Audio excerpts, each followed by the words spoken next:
আসসালামু আলাইকুম। আজ ৭ ফেব্রুয়ারি ২০২৫, ২৫শে মাঘ ১৪৩১ এবং ৭ শাবান ১৪৪৬। আর আজ দিনটি শুক্রবার। আপনাদের সবার দিন শুভ হোক এবং আপডেটের এই মুহূর্তে থাকবে সংবাদ পর্যালোচনা, প্রতিদিনের পত্রিকাগুলোর অর্থাৎ জাতীয় পত্রিকাগুলি থেকে সংবাদ পর্যালোচনা। তো চলুন শুরু করি, দেখি আজকের দিনে কোন পত্রিকা কী শিরোনাম করেছে। আমরা যদি যুগান্তর দেখি, প্রথমে যুগান্তর বলেছে হাসিনার দম্বে চূর্ণ ৩২ নম্বর, ফ্যাসিবাদের শেষ চিহ্ন মুছে দিতে দেশ জুড়ে বুলডোজার কর্মসূচি। আপনারা আমি একটু বড় করে দেখাই যে আসলে এটি হচ্ছে ধানমন্ডির ৩২ নম্বরের সেই বাড়ি, যেটিকে ঐতিহাসিকভাবে নন্দিত বা নিন্দিত দুটোই বলা হয়। তবে বলা হচ্ছে যে এটি আসলে সত্যি নিন্দিত সেই বাড়ি, একেবারে ধ্বংসস্তূপ। দেখে মনে হচ্ছে যে গাজার কোনো বাড়ি, আসলে এরকমই মনে হয়, কিন্তু না, এটি ধানমন্ডি ৩২ নম্বরের বাড়ি। এটিকে বলা হয় ফ্যাসিবাদের আতুরঘর বা তীর্থস্থান বলা হচ্ছে। এটি হচ্ছে ভাঙচুরের সর্বশেষ ছবি।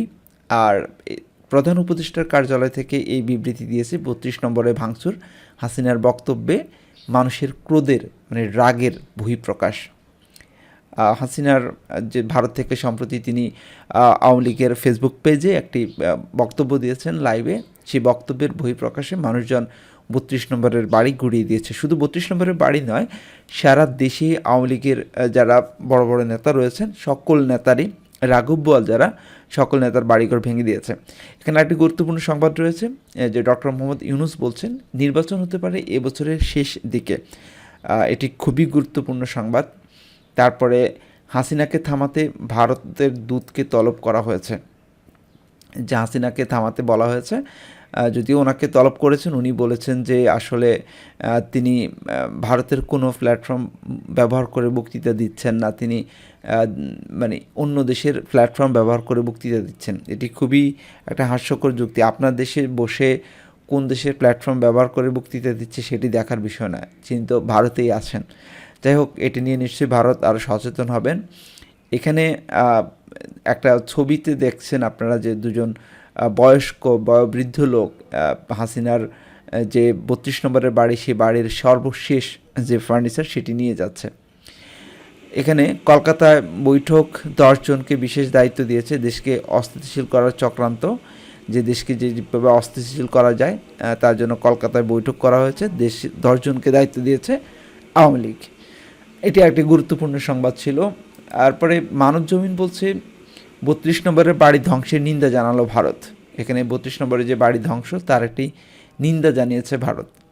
পররাষ্ট্র মন্ত্রণালয়ের মুখপাত্র রণধীর জয়সওয়াল মিডিয়া ব্রিফিংয়ে এই নিন্দা জানান। তিনি সাংবাদিকদের প্রশ্নের জবাবে বলেন, শেখ মুজিবুর রহমানের ঐতিহাসিক বাসভবন ৫ ফেব্রুয়ারি ধ্বংস করে দেওয়া হয়েছে, এটা নিন্দনীয়।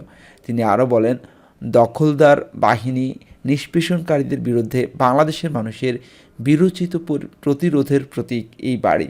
যারা স্বাধীনতার যুদ্ধকে মূল্যায়ন করে, বাংলা পরিচয়কে লালন করে, তারা এই বাড়ির গর্বিত গুরুত্ব সম্পর্কে অবহিত।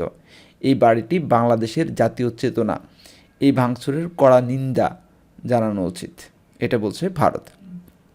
একটি বিষয় খেয়াল করেন, বাংলাদেশের জাতীয় চেতনা, সেই চেতনা নিয়ে তারা আবার শুরু করেছে। যাই হোক, এখানে সমকাল বলছে হামলা আগুন ৩৫ জেলায়, শেখ হাসিনার বক্তব্য নিয়ে ক্ষোভ, সাবেক এমপি ও নেতাদের বাড়ি কার্যালয়ে আগুন, বঙ্গবন্ধু তার পরিবারের সদস্যদের ভাস্কর্য মুরাল নামফলক ভাঙচুর, আতঙ্কে আওয়ামী লীগের নেতাকর্মী, অনেকে দিলেন গা ডাকা, কিশোরগঞ্জে আওয়ামী লীগের কার্যালয়ে পাবলিক টয়লেট ঘোষণা। এই হচ্ছে সমকালের যে সংবাদগুলি সেগুলি। এখানে আরও কিছু গুরুত্বপূর্ণ সংবাদ রয়েছে। ধ্বংসস্তূপের মধ্যে দিনভর লুটপাট, শেখ হাসিনাকে থামাতে ভারতের দূতকে তলব, তোফায়েল আমু কাদেরের বাড়িতে ভাঙচুর, আগুন। এই ছিল দৈনিক যে সমকাল পত্রিকার। আমরা যদি বাংলাদেশ প্রতিদিন দেখি, বাংলাদেশ প্রতিদিন শিরোনাম করেছে দিনভর শুধুই ভাঙার শব্দ, ধানমন্ডি ৩২ নম্বর। ভাই, দিনভর শুধু ভাঙছে তো ভাঙার শব্দ পাবেন না, কি পাবেন? দিনভর শুধু ভাঙতেই ছিল ওই বাড়ি। যাই হোক, এখানে আরেকটি ব্যাপার আছে যে বিশ্বনন্দিত এক মহানায়কই আজ দেশের আলোকবর্তিকা। আল্লাহর কি হুকুম, একটা জিনিস ভাবুন আসলে, যে এক সময় ডক্টর মোহাম্মদ ইউনূসকে নিয়ে কী সমালোচনা হয়েছে। তাকে পদ্মা নদীতে এক ছুপ দিয়ে ওঠানোর কথা হয়েছিল। আজ তিনি বাংলাদেশের কি বলে বিশ্বনন্দিত, তিনি তো পূর্বেই ছিলেন, এখন বাংলাদেশেও নন্দিত। একটা জিনিস খুবই স্পষ্ট, আল্লাহ পাক যাকে সম্মানিত করেন তিনি আসলে তাকে কেউ অসম্মানিত করতে পারেন না, তিনি সম্মানিতই থাকেন। যাই হোক, পরে জনকণ্ঠ পত্রিকা যদি দেখি, ধানমন্ডি 32 নম্বর ধ্বংসস্তূপ, শেষ চিহ্ন না রাখার ঘোষণা ছাত্র জনতার। শেখ হাসিনার বক্তব্য উস্কানিমূলক, পররাষ্ট্র উপদেষ্টা বলেছেন এই কথাটি। শর্ত সাপেক্ষে $100 কোটি বাজেটের সহায়তা দেবে এডিবি, আর চলতি বছরের শেষ দিকে নির্বাচন হতে পারে, এটি বলছেন NHK প্রধান উপদেষ্টা এই কথা বলেছিলেন। আচ্ছা, এখানে আমরা যদি নয়া দিগন্ত দেখি, নয়া দিগন্ত বলছে এই 32 নম্বরের বাড়ি ভাঙচুর অন্তর্বর্তী সরকারের বিবৃতি হচ্ছে জনগণের ক্ষোভের বহিঃপ্রকাশ। এটি সমালোচনার মুখে গাঁজা দখল নিয়ে সুর বদল করছে যুক্তরাষ্ট্র। এটি ছিল আরেকটি খুব গুরুত্বপূর্ণ সংবাদ। এখানে আমরা ইত্তেফাক যদি দেখি, ইত্তেফাক বলছে 32 নম্বরের বাড়ি ধ্বংসস্তূপ গতকালও জ্বলছে সুদেশোদন। আসলে আজকে সকল পত্রিকায় শিরোনাম হচ্ছে 32 নম্বরের যে বাড়ি সেটি ধ্বংসস্তূপ নিয়ে কথা বলা হচ্ছে। তারপরে এখানে দেশ জুড়ে আওয়ামী লীগ নেতাদের বাড়ি ও অফিস ভাঙচুর, আগুন।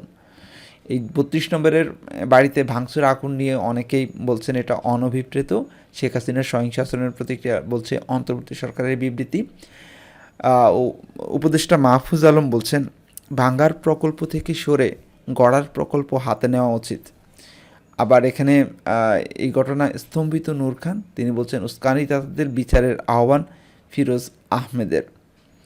এখানে আপনারা দেখছেন যে নোয়াখালীর কেরানীগঞ্জ উপজেলা আওয়ামী লীগের সাধারণ সম্পাদক ওবায়দুল কাদেরের বাড়িতে ভাঙচুর এবং অগ্নিসংযোগ শেষে বিভিন্ন জিনিসপত্র নিয়ে যাচ্ছে লোকজন।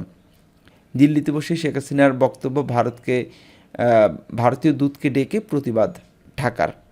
এখানে অভিনেত্রী শাওন ষড়যন্ত্রের অভিযোগে অভিনেত্রী শাওন ও সোহানা সাবা আটক, এই দুজনকে আটক করা হয়েছে।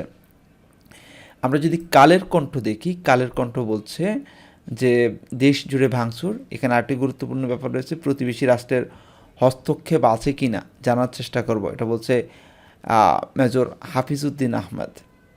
এ ছিল কালের কণ্ঠের যে মূল শিরোনাম, দেশ জুড়ে ভাঙচুর, আগুন। তো আপনাদের কি মনে হচ্ছে দেশের পরিস্থিতি দেখে, সেটি আমাদেরকে কমেন্টস করুন। থাকুন আপডেটের সাথে, ভালো থাকুন, আল্লাহ হাফেজ।